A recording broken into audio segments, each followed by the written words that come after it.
Hello student, હું છું હિરેન રાજગુરુ અને આજે આપણે જોવાનું છે બીકોમ સેમ 5નું મેનેજમેન્ટ એકાઉન્ટ. એમાં આપણે યુનિટ નંબર 3 માલસામાન અંગેના વિચલનો જોઈ રહ્યા છીએ. બરાબર છે. આપણે એમાં ઓક્ટોબર 2024માં પૂછાયેલો દાખલો જોવાનો છે. બરાબર. શું કહેવા માંગે છે? નીચેના ટેબલમાં ખાલી જગ્યાઓમાં ખૂટતા આંકડા પૂરી ટેબલ ફરીથી લખો અને જરૂરી ગણતરીઓ દર્શાવો. કેડી કંપની લિમિટેડની માલ સામગ્રીના આંકડા આપેલા છે. આપણને એક્સ નામની વસ્તુના 10 કિલોગ્રામના ઉત્પાદન માટે કાચા માલ સામાનનો પ્રમાણ જથ્થો આપેલો છે. પણ આમાં બધી વસ્તુ એમ કીધું છે કે એક ટેબલ આપેલું છે. બરાબર. તો ટેબલવાળા સમ તો આપણે ઘણા બધા કરેલા છે. બરાબર છે. એમાં આપણને પ્રમાણ જથ્થો કિલોગ્રામમાં, એટલે કે એને આપણે પ્રમાણ જથ્થાને આપણે સ્ટાન્ડર્ડ ક્વોન્ટિટી SQ કહી શકશું. પ્રમાણ કિંમત, બરાબર છે, તો સ્ટાન્ડર્ડ પ્રાઇસ. બરાબર છે. પછી ખરેખર વપરાશ કિલોગ્રામમાં, તો એકચ્યુઅલ ક્વોન્ટિટી. બરાબર છે. અને ખરેખર કિંમત એટલે કે એકચ્યુઅલ પ્રાઇસ. બરાબર. તો આ બધી વસ્તુ આપણને આપેલી છે.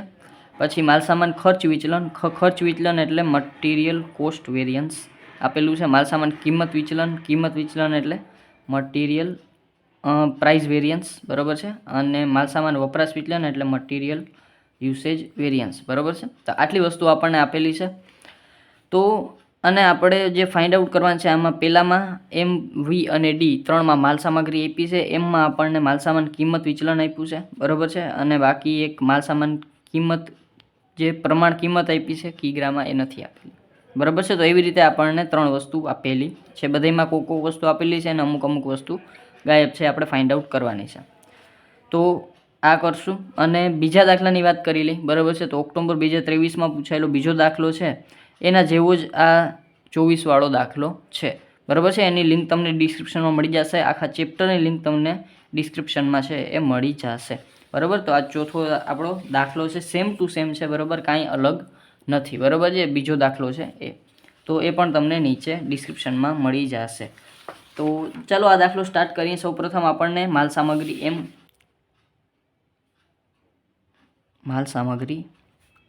એમ માટે સૌપ્રથમ આપણે જે છે એ શું આપ્યું છે તો કે MPV એટલે કે મટીરિયલ પ્રાઇસ વેરિયન્સ એટલે કે માલસામાન કિંમત વિચલન આપ્યું છે.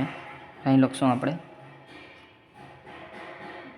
માલસામાન કિંમત વિચલન પરથી આપણે પહેલાં શું લેશું તો કે પ્રમાણ કિંમત જે સ્ટાન્ડર્ડ પ્રાઇસ છે, પ્રમાણ કિંમત મેળવશું. બરાબર છે. ચાલો, તો સૌ પ્રથમ આપણે છે એનો ફોર્મ્યુલા મૂકી દઈએ. તો અહીંયા આપણે લખશું મટીરિયલ કિંમત વિચલન એટલે material price variance is equal to price variance છે એટલે standard price minus actual price, અને બારે આવશે ક્વોન્ટિટી એટલે કે ક્વોન્ટિટી હંમેશા એકચ્યુઅલ હોય એટલે એકચ્યુઅલ ક્વોન્ટિટી. બરાબર. તો આ ફોર્મ્યુલા થઈ ગયો. SP આપણને આપેલું નથી એટલે SP બરાબર આપણે X ધારતા. બરાબર. સ્ટાન્ડર્ડ પ્રાઇસ જે પ્રમાણ જથ્થો આપણે ફાઇન્ડ આઉટ કરવાનો છે પહેલામાં. બરાબર છે. તો એ આપણે મળી જશે અહીંયા. તો એકચ્યુઅલ ક્વોન્ટિટી ખરેખર AQ આપણી પાસે પહેલાંનો આપ્યો છે 440. તો અહીંયા આપણે લખી નાખશું 440. સ્ટાન્ડર્ડ પ્રાઇસ તો એ આપેલી નથી આપણી પાસે. એકચ્યુઅલ પ્રાઇસ આપેલી છે તો કે એકચ્યુઅલ પ્રાઇસ આપેલી છે 6.5. તો 6.5 કેટલું આપેલો છે તો કે MPV આપેલો છે આપણને 220. તો માઇનસ 220. ચાલો, તો આમાં આપણે કિંમત એડ કરીએ. આ 440ને હું ડાયરેક્ટ છેદમાં લઈ લઉં. બરાબર છે. તો અહીંયા આપણે 220 ભાગ્યા 440. તમે ગમે એવી રીતે સાદું રૂપ આપી શકો છો. થોડુંક લાંબુ થઈ જાય. SP માઇનસ 6.5 તો કેટલા થાય એ તો આપણને ખબર જ છે. ડબલ છે એટલે કે 0.5 પણ કેવા માઇનસ, અને 6.5 માઇનસ છે આ બાજુ આવી જશે plus 6.5 is equal to standard price. તો સ્ટાન્ડર્ડ પ્રાઇસ પ્લસ કરશું આપણે, આ માઇનસ છે, પ્લસ 6.5 એટલે કે આવી જશે 6. એટલે કે સ્ટાન્ડર્ડ પ્રાઇસ આવી ગઈ આપણી પાસે 6. ચાલો, SP આવી ગયું આપણી પાસે. તો હવે આપણે શું લેશું તો કે SP ઉપરથી આપણે જે માલસામાન ખર્ચ વિચલન, માલસામાન વપરાશ વિચલન આપેલા છે એ બે લેવાનું છે. બરાબર. તો પહેલા આપણે માલસામાન વપરાશ વિચલન લઈ લઈએ. તો હવે આપણે આ પેલું આ બીજું માલસામાન વપરાશ વિચલન, અને એને કહેશું મટીરિયલ યુસેજ વેરિયન્સ. ચાલો, તો MUV નો ફોર્મ્યુલા આપણને આવડે જ છે. MUV બરાબર. હવે જો યુસેજ છે એટલે વપરાશ કેનો હોય તો કે જથ્થાનો હોય. બરાબર. તો ક્વોન્ટિટીનો હોય તો ક્વોન્ટિટી અંદર standard quantity SQ minus actual quantity. બરાબર છે. અને પ્રાઇસ હંમેશા સ્ટાન્ડર્ડ બારે હશે. બરાબર છે. ચાલો તો એમયુવી તો આપણે ફાઇન્ડ આઉટ કરવાનું છે. સ્ટાન્ડર્ડ પ્રાઇસ આપણને 6 ઉપર જ આવી હતી. સ્ટાન્ડર્ડ ક્વોન્ટિટી કેટલી છે? તો કે સ્ટાન્ડર્ડ ક્વોન્ટિટી છે આપણે 400, બરાબર છે. તો 400 અને એક્ચ્યુઅલ ક્વોન્ટિટી, તો એક્ચ્યુઅલ ક્વોન્ટિટી છે આપણી પાસે 440. ચાલો તો આ -40 અને 6 ચોક 24, 240 માઇનસ એમયુવી, બરાબર. અને જેમ જેમ આવે ને એમ એમ આપણે આ કોષ્ટકમાં લખતું જવાનું છે. તમારે ખરેખર નવું કોષ્ટક બનાવવાનું છે, પણ મારે તો આ બનાવવું તો ચાલે, ના બનાવવું તોય ચાલે, બરાબર. એટલે કે હું છે એ બધી વસ્તુ ક્યાં લખીશ? અહીંયા, બરાબર. નવું કોષ્ટક મેં બનાવ્યું નથી. તો અહીંયા આપણે પહેલાં તો વપરાશ વિચલન કેટલું આવ્યું? તો કે 240. તો અહીંયા લખશું આપણે -240, બરાબર.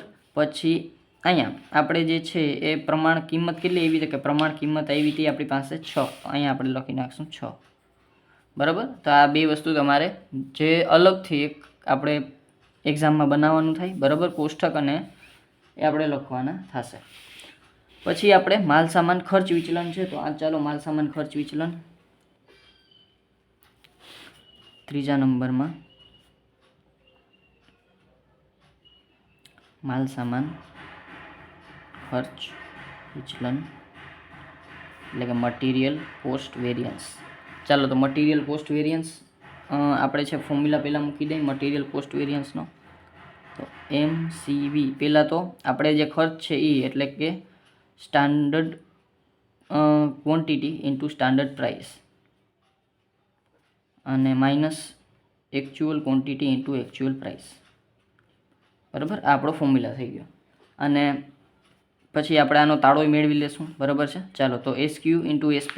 તો SQ અને SP અહીંયા જ આપેલા 400 ગુણ્યા 6.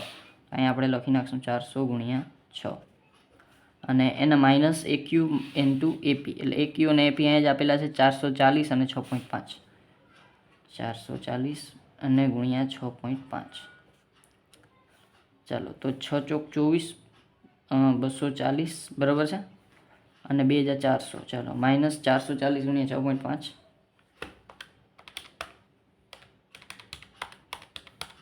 તો એ આવશે 2860, બરાબર. તો 2400 માઇનસ 2860 એટલે એ આવી જશે 460, પણ એ કેવા આવશે? માઇનસ. તો એ આવી જશે MCV, બરાબર. ચાલો MCV આવી ગયો આપણી પાસે 460. આપણે આનો તાળો મેળવી લઈએ, બરાબર. તો અહીંયા હું તાળો લખી નાખું. તાળાની જરૂર નથી, પણ આ તો આપણે મેળવી લઈએ, અથવા લખતો નથી. ચાલો માત્ર આપણે જોઈ લઈએ, બરાબર, કે ભાઈ ખર્ચ વિચલન ક્યારે થાય? તો કે આપણે MPV અને MUVનો બેનો આપણે ટોટલ કરીએ ત્યારે આપણને મળે, બરાબર છે. તો MUV છે આપણી પાસે 220 માઇનસ, અને આ છે 240 માઇનસ. તો 220 પ્લસ 240 માઇનસ માઇનસ પ્લસ અને 460 માઇનસ MCV આવી ગયું, બરાબર. તો તાળો મળી ગયો, મીન્સ કે આપણો દાખલો સાચો છે. માલ સામગ્રી એમમાં બધી વસ્તુ એટલીસ્ટ મળી ગઈ છે. માલ સામાન ખર્ચ વિચલન તો એ 460 માઇનસ થશે -460, બરાબર. તો મેં લખી નાખ્યા. આગળ વધીએ. માલ સામગ્રી એમ થઈ ગયું. હવે માલ સામગ્રી V. માલ સામગ્રી V. વીમાં શું છે? તો કે વીમાં આપણને શું વસ્તુ આપી છે? તો કે એક તો ખરેખર કિંમત આપણે ફાઇન્ડ આઉટ કરવાની છે, એકચ્યુઅલ પ્રાઇસ, અને આપેલું છે આપણને માલ સામાન ખર્ચ વિચલન આપેલું છે, અને માલ સામાન વપરાશ વિચલન અને કિંમત વિચલન ફાઇન્ડ આઉટ કરવાનું છે. તો પહેલાં તો ખર્ચ વિચલન ઉપરથી આપણે ખરેખર કિંમત લેશું. તો અહીં લખશું માલ સામાન ખર્ચ વિચલન પરથી આપણે છે એ ખરેખર કિંમત મેળવીશું, બરાબર. Material cost variance. ચાલો તો મટીરિયલ કોસ્ટ વેરિયન્સ એટલે આપણે હમણાં જ જોયું હતું standard quantity into standard price, બરાબર. અને એનાથી માઇનસ થશે actual quantity into actual price, બરાબર. એટલે કે કોસ્ટ બેનો આપણે માઇનસ કરવાનો છે.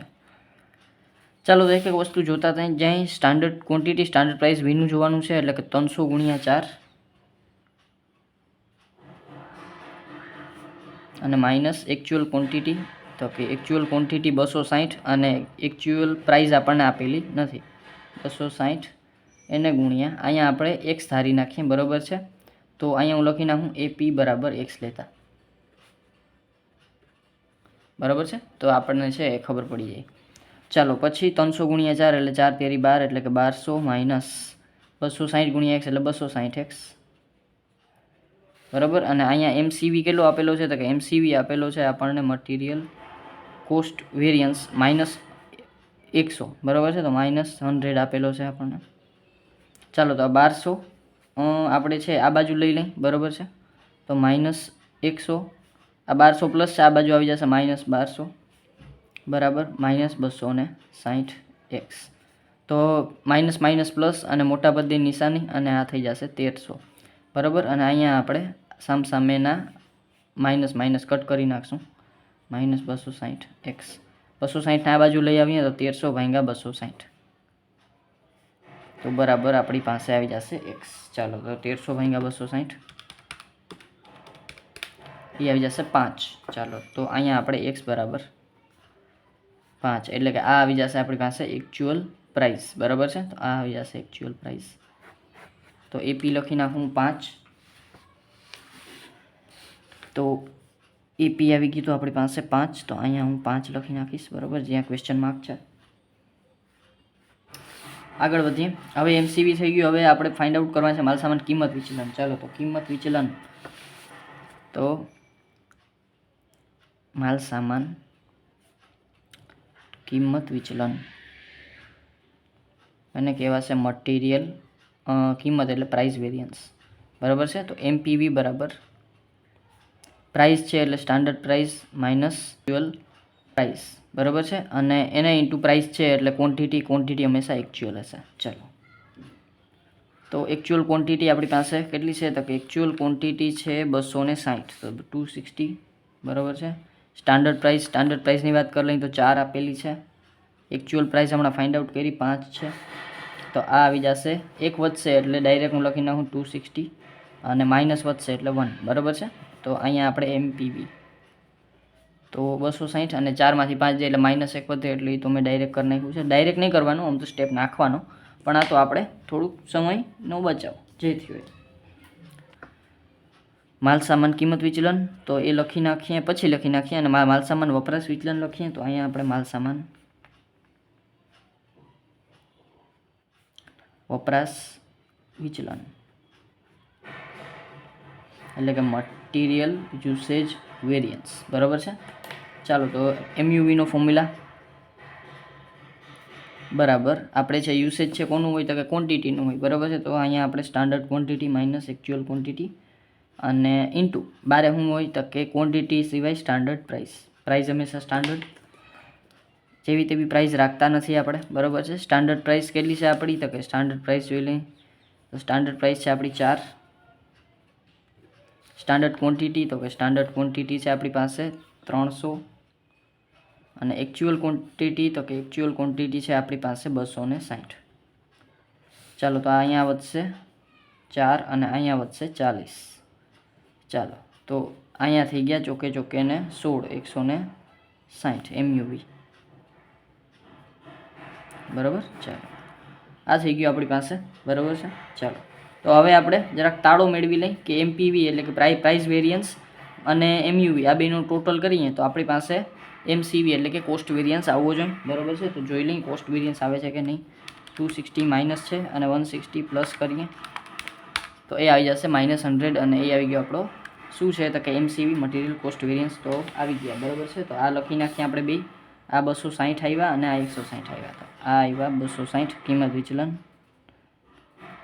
260 પણ માઇનસ છે અને આ 160 પ્લસ છે. બરાબર, તો આપણી પાસે આવી જશે 100. બરાબર.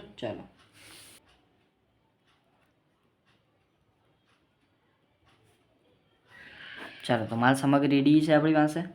સૌપ્રથમ આપણી પાસે શું આપેલું છે એમાં તો કે માલ સામગ્રી ડીમાં આપણને માલસામાન વપરાશ વિચલન આપ્યું છે અને ખરેખર વપરાશ આમાં આપણને આપેલો નથી, એકચ્યુઅલ ક્વોન્ટિટી નથી આપેલી.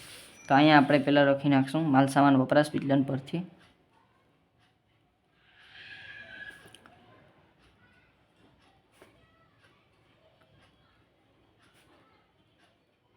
આપણે શું લેશું તો કે માલસામાન જે નથી આપ્યું ખરેખર વપરાશ નથી આપ્યો. તો અહીં પરથી ખરેખર વપરાશ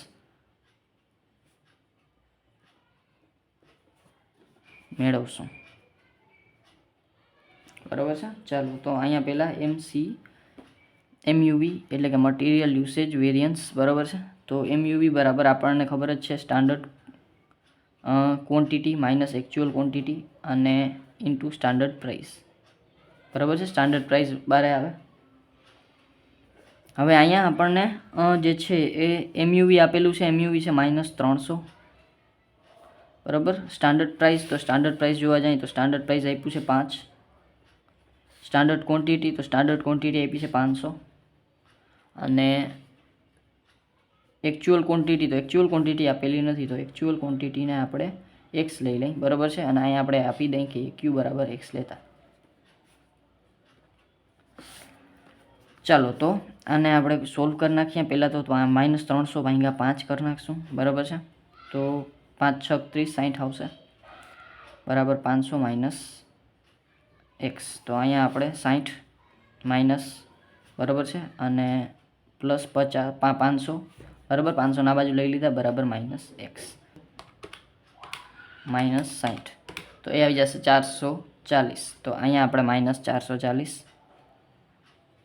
બરાબર -x, તો અહીંયા માઇનસ માઇનસ સામે કટ થઈ જશે અને આપણી પાસે વધશે x બરાબર 440. એટલે એ આવશે આપણું જે છે એ એકચ્યુઅલ ક્વોન્ટિટી. એ લખી નાખીએ આપણે અહીંયા, એટલે આપણને કામ આવે, બરાબર. એક જ મિનિટ, અહીં કંઈ ગોટો નથી, તો કે હા એક ગોટો છે. 500 આ બાજુ આવે તો માઇનસ થઈ જાય, પ્લસ ના થાય, બરાબર છે. તો 60 અને આ આવશે 560, બરાબર. નહીં કે જે છે એ 560 આવશે, બરાબર. ચાલો આગળ વધીએ. એકચ્યુઅલ ક્વોન્ટિટી આવી ગઈ આપણી પાસે 560, બરાબર. 500 આ બાજુ આવ્યા એટલે માઇનસ થઈ જાય, બરાબર. આ પ્લસ છે, આ બાજુ કાંઈ નથી એટલે, બરાબર. એ એક નાનકડો એવો ગોટો થઈ ગયો. આ બાબતનું ખાસ ધ્યાન રાખવાનું, બરાબર. એ બેઝિક મેથ્સ. પછી MUV થઈ ગયું. હવે આપણે માલસામાન ખર્ચ વિચલન છે આપણે કોસ્ટ વેરિયન્સ. ચાલો material cost variance, standard quantity into standard price અને માઇનસ કરશું actual quantity into actual price, બરાબર. ચાલો તો સ્ટાન્ડર્ડ ક્વોન્ટિટી કેટલી આપેલી છે તો કે 500 અને સ્ટાન્ડર્ડ પ્રાઇસ આપ્યો છે 5, એટલે કે 500 × 5 અને અહીંયા આપણે એકચ્યુઅલ ક્વોન્ટિટી 560 હમણાં લીધી અને એકચ્યુઅલ પ્રાઇસ આપણને 4.5 આપ્યો છે. ચાલો તો ગુણાકાર કરીએ, 55 25 2 500, બરાબર છે, અને માઇનસ 560 × 4.5 એટલે એ આવી જશે 2520. તો 2500માંથી 2520 એટલે 20 રૂપિયા વધશે અને એ આવશે માઇનસ, બરાબર. અને એ આવશે MCV. ચાલો MCV -20. પછી આપણે એક લેવાનું છે જે છે માલસામાન કિંમત વિચલન. તો અહીંયા આપણે મટીરિયલ માલસામાન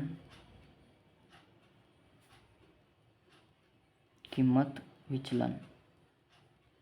ચાલો તો એને કહેવાય મટીરિયલ પ્રાઇસ વેરિયન્સ. ચાલો તો MPV બરાબર.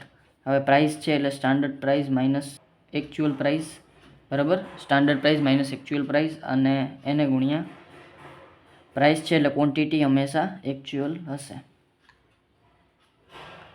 ચાલો તો MPV મટીરિયલ પ્રાઇસ વેરિયન્સ. તો એકચ્યુઅલ ક્વોન્ટિટી આપણને કેટલી આપી છે તો કે એકચ્યુઅલ ક્વોન્ટિટી આપણને આપી છે 560 560. સ્ટાન્ડર્ડ પ્રાઇસ, તો સ્ટાન્ડર્ડ પ્રાઇસ આપી છે આપણે 5. એકચ્યુઅલ પ્રાઇસ આપણને આપી છે 4.5, તો 4.5 તો 560 × 0.5. ચાલો તો 560 × 0.5 એટલે અડધા એટલે 280. ચાલો તો 280 એટલે આ આવી જશે material price variance 280.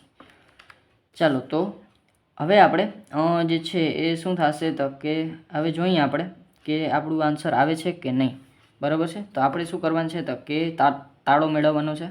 Price variance અને આપણે છે એ યુસેજ વેરિયન્સ બેનો એડ કરશું એટલે આપણને કોસ્ટ વેરિયન્સ એટલે કે વપરાશ જે પડતર વિચલન છે, ખર્ચ વિચલન છે એ મળી જશે, બરાબર. તો આ હતું આપણી પાસે MUV 300 એના માઇનસ, પ્લસ કરશું આપણે પ્રાઇસ વેરિયન્સ, બરાબર છે, કિંમત વિચલન, તો એ આપણે પ્લસ કરશું 280, તો આપણી પાસે -20 આવી જશે અને એ આવશે આપણો કોસ્ટ વેરિયન્સ, બરાબર છે, ખર્ચ વિચલન.